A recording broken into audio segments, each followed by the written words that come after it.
começamos mais uma aula e hoje eu trago romance urbano.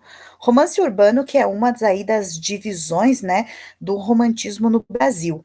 Então nós temos o romance urbano, o regionalista, o indianista, que a gente já viu os dois em dois vídeos, né, e o histórico.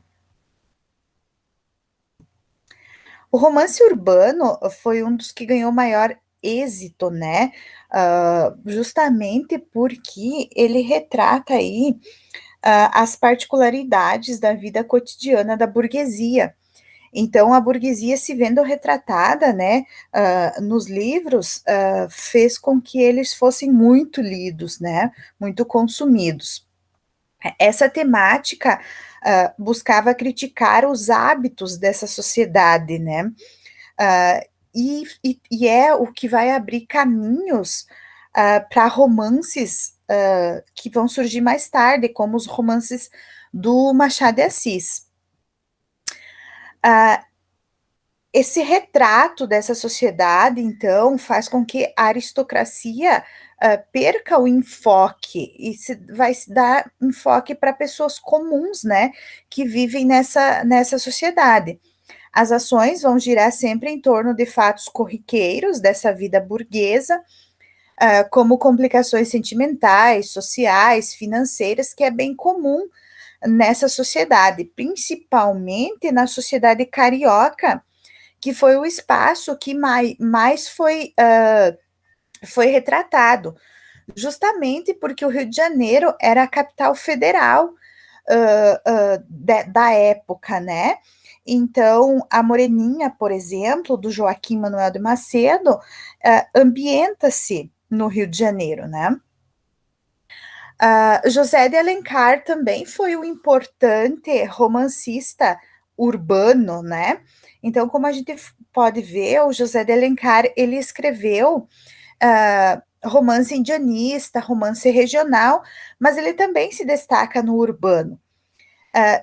Dentre as obras, temos três principais aí, né? Que é Diva, Lucila e Senhora, que são os chamados perfis femininos. E aí ele aborda, né, temáticas, problemas, né, comuns às mulheres da época, né, como o casamento para ascensão social, a perspectiva de amor, a idealização de uma figura feminina, né, e isso vai depois influenciar o realismo, né, vai influenciar obras que surgem depois. Nós não podemos dizer que Senhora e Lucila, por exemplo, já fazem parte do realismo justamente porque elas estão ainda muito ligadas com características românticas. Mas o realismo depois ele se apropria desses temas, justamente temas que aparecem no Senhora e no Lucila, né? Ah, então, como eu disse, ela ainda não pode ser, né, classificada como realista, porém, esses problemas que aparecem, né, eles vão aparecer depois no realismo, principalmente com Machado de Assis. Vamos ver algumas obras, né, alguns principais romances aí.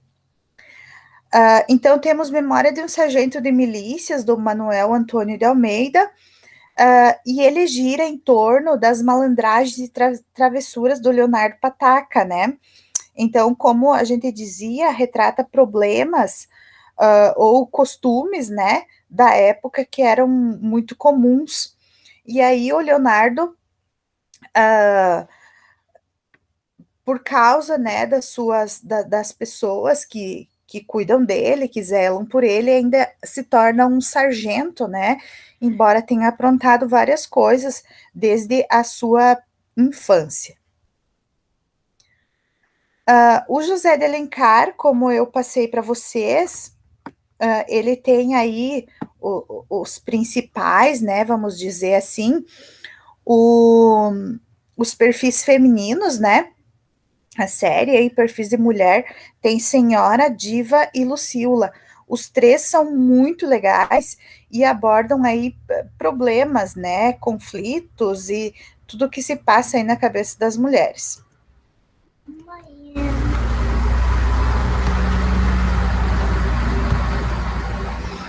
O Joaquim Manuel de Macedo, nós temos a Moreninha. E aí a Moreninha é um livro bem juvenil, né? Porque vai narrar aí uh, o que os jovens pensam, o que os jovens fazem, né? Nessa época, e vai ter o amor impossível aí entre a Moreninha, né? E o seu amado. Então é bom de ler, né? Ele fica fácil de ler. Pessoal, esses foram aí as nossas obras. Espero ter ajudado. Podem ler aí várias das obras romancistas para identificar, né, as características. Bom estudo a todos, então.